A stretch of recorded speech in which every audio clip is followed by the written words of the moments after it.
इम्तियाज जलीलने जे वाक्य जे महत्त्वाचे केले, इम्तियाज जलीलने महाराष्ट्रातल्या राज्यासाठी कोण्या जमलेले हिंदू बांधवांसाठी संपूर्ण महाराष्ट्रात लगातार मोर्चे चाललेलं. इम्तियाज जलीलने जे भाषण जे केले, जे वाक्य जे केले संपूर्ण महाराष्ट्रातल्या राज्यासाठी, सनातनसाठी संपूर्ण महाराष्ट्रात हिंदू संघटनापणे एकत्र येऊन लढाई पाहिजे. रामगिरी महाराजला गिरफ्तारी व्हायला नाही पाहिजे.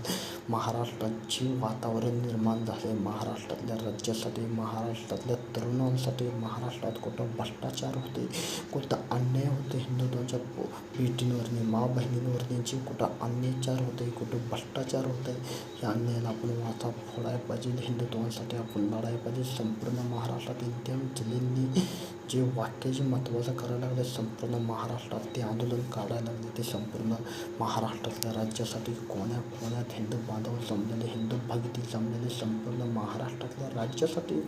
आणि जे रामगिरी महाराजावरती संपूर्ण महाराष्ट्रात त्यांनी मागणी करायला लागली, ते लगातार आंदोलन काढायला लागले, ते लगातार मोर्चे काढायला लागले. ते मुस्लिम समाजांचे संपूर्ण महाराष्ट्रातला माहोल गरम आहे. संपूर्ण महाराष्ट्रात दंगे पछाड व्हायला लागले, दगडफेक व्हायला लागले. ते ही सगळं आपण गोष्टी जी झाल्या त्या संपूर्ण महाराष्ट्रात, हे बांगलादेशात इतकं हिंदूंवरनी भ्रष्टाचार, हिंदूंवरनी अन्याय, हिंदूंना मारपीट होते, हिंदूंना नीचा लावते, ते हिंदूंना रिस्पेक्ट देत नाही. ते बांगलादेशात जे काय माझे हिंदू बांधव राहते, ते हिंदू भगिती राहते, ते संपूर्ण हिंदू बांधवांसाठी सांगतो जे भ्रष्टाचार होते, जे हिंदूंच्यावरती आमचे अन्याय होते आणि हिंदूंसाठी कोण लढत नाही, हिंदूंची बाजू कोण घेत नाही, हिंदूंवरती भ्रष्टाचार होते, अत्याचार होते, अटकी घटना घडते. ती संपूर्ण महाराष्ट्रातल्या राज्यासाठी सांगतो, हिंदू समाजासाठी, आपल्या संपूर्ण महाराष्ट्रातल्या हिंदुत्वासाठी सांगतो, संपूर्ण भारतातल्या हिंदुत्व समाजांसाठी सांगतो. हिंदुत्वाने जे अत्याचार होत होता, जे भ्रष्टाचार होता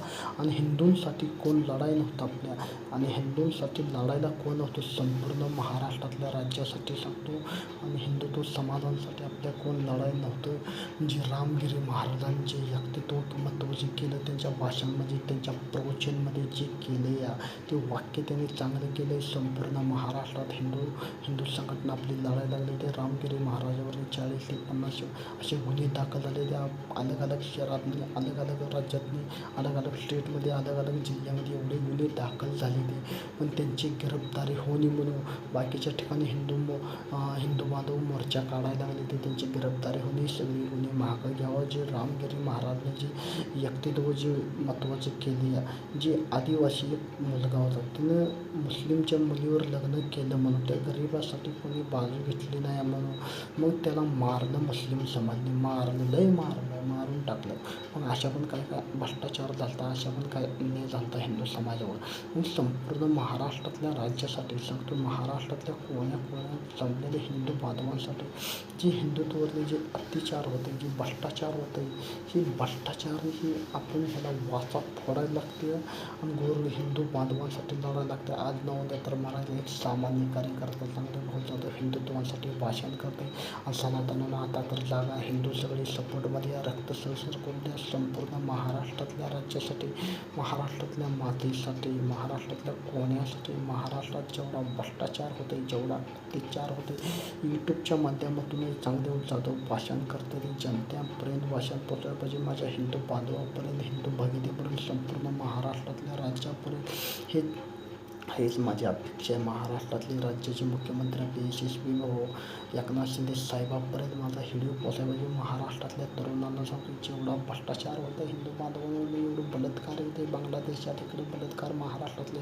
हिंदूंच्या मुलीवर इतके बलात्कार चालले, इतक्या अतिकी घटना घडायला लागल्या, त्या संपूर्ण महाराष्ट्रातल्या राज्यासाठी श्रीमाननीय महाराष्ट्रातले गृहमंत्री देवेंद्र फडणवीस साहेब, आपले महाराष्ट्रातले राज्याचे गृहमंत्री, महाराष्ट्रातले राज्याचे पोलीस प्रशासनाचे देवेंद्र फडणवीस साहेबांना पण नमस्कार करतो. संपूर्ण महाराष्ट्रातल्या राज्यासाठी जे काही चाललं आहे, महाराष्ट्रात जे काही भ्रष्टाचार व्हायला लागला, हिंदू समाजावर आपल्या जे अत्याचार व्हायला लागले, संपूर्ण महाराष्ट्रात गोरगरिबाला, हिंदू समाजाला आपल्या न्याय मिळाला पाहिजे. भ्रष्टाचार होणे, त्यांच्यावर अन्याय होणे, महाराष्ट्रात लढायला पाहिजे मजबूतीनं. हिंदू समाज आपला किती लाखांची होत्या, जय श्रीराम. संपूर्ण महाराष्ट्रात पुण्यजीव होणे आणि महाराष्ट्रातल्या राज्यासाठी महाराष्ट्रात जे वातावरण, जे व्यक्तित्व झालं आहे, जी वादळ जे निर्माण झालं आहे संपूर्ण महाराष्ट्रातल्या राज्यासाठी, महाराष्ट्रातल्या मातीसाठी, जी जिथं भाषण जे आम्ही करतो आहे, आज आम्ही राज्य भाषण करतो आहे संपूर्ण हिंदुत्वासाठी आणि हिंदू तरुणांचं आम्ही रक्तसर करून आम्ही लाखाची फौज घेऊन उतरू शकत आहे. 1,00,000 असं 100 करोड हिंदू आहे. ते तुम्ही जरी मोर्चाला जरी उचलला, जरी तुम्ही किती जरी तुमचं मोर्चे चाललं, किती जरी आंदोलन चाललं, हे काय आम्हाला फरक पडणार नाही. आम्हाला काय बालसकट बाका होणार नाही. महाराष्ट्रातल्या राज्यासाठी, महाराष्ट्रातल्या कोणासाठी असं 100 करोड हिंदू ते लाखाने मोर्चे घेऊन आम्ही उतरू शकत आहे. मैदानावर तुम्ही असं मोर्चे किती काला आहे, ही किती रॅल्या काला, ही किती सभा घ्या, हे ना काही सकट फरक पडणार. संपूर्ण महाराष्ट्रातली जेवढी माझी तरुण आहेत, जेवढी माझे हिंदू बांधव आहेत, आणि असं लाखाने मोर्चे काढून हिंदू बांधवांसाठी एक लाख असे लाखाचे हिंदू,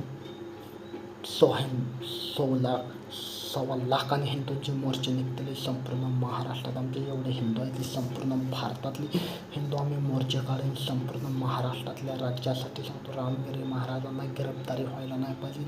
एक सामान्य कार्यकर्ता चांगले भाऊ चालू आते की अशा घटना होते, ते गोरगरीबांवर भ्रष्टाचार होते, अत्याचार होते. संपूर्ण महाराष्ट्रासाठी लढतो, या संपूर्ण गोरगरिबांसाठी लढतोय. तरुणांचं रक्त सळसळ करतो. आता तर जागा तुमचं, जरी आता तर रक्त सळसळ करू द्या. हिंदूनं लाजू नका. गरिबांसाठी लढा. जे हिंदुत्वावर जे भ्रष्टाचार चालला आहे, जे अत्याचार चालला आहे, चांगलं चालू आहे. सामान्य कार्यकर्ता लढतंय. आता तर हे भाषण मनावर घ्या. आता तर लक्षात घ्या. संपूर्ण हिंदुत्वामध्ये शेअर करायला पाहिजे. महाराष्ट्रातल्या राज्याचे मुख्यमंत्री एकनाथ शिंदे साहेबांपर्यंत हे भाषण पोहोचावे. संपूर्ण महाराष्ट्रात डोळ्याने बघितलं मी भ्रष्टाचार होताना, कुठं अत्याचार होत नाही हिंदू बांधवांसाठी, हिंदू भगिनींसाठी. महाराष्ट्रात जेवढा जे भ्रष्टाचार चालला आहे, हिंदू समाजावरती जेवढा जे भ्रष्टाचार चालला आहे, आता तर हे तुमचं व्यक्तित्व महत्त्व, हे भाषण संपूर्ण महाराष्ट्रात पोचवा. ही गोरगरिबांना न्याय मिळत नाही. इकडे बलात्कार, तिकडे बलात्कार, बांगलादेशात जेवढा अत्याचार होते हिंदू बांधवांवर, संपूर्ण महाराष्ट्रातल्या राज्यासाठी आम्ही आणलेला वाचा फोडतो. गोरगरिबावर भ्रष्टाचार होण्यामुळे महाराष्ट्रातल्या तरुणांचा आम्ही रक्तसळसळ करतो. हे फेमस व्हायसाठी चांगले भाऊ यूट्यूबला आलेला आहे. एक सामान्य कार्यकर्ता, एक सामान्य कुटुंबामधला हिंदू बांधवांसाठी, हिंदू भगिनींसाठी, संपूर्ण महाराष्ट्रातल्या मातीसाठी लढा. काय ठिकाणी हिंदूंवर अत्याचार चालला आहे, काय ठिकाणी भ्रष्टाचार चालला आहे, हे गोष्टी सगळं बाजूला ठेवून जेवढं मला वाईट वाटतं, जेवढं हिंदू समाजावरून आपल्या भ्रष्टाचार होते, अत्याचार होते, अत्याचार होऊन जय हिंद, जय महाराष्ट्र.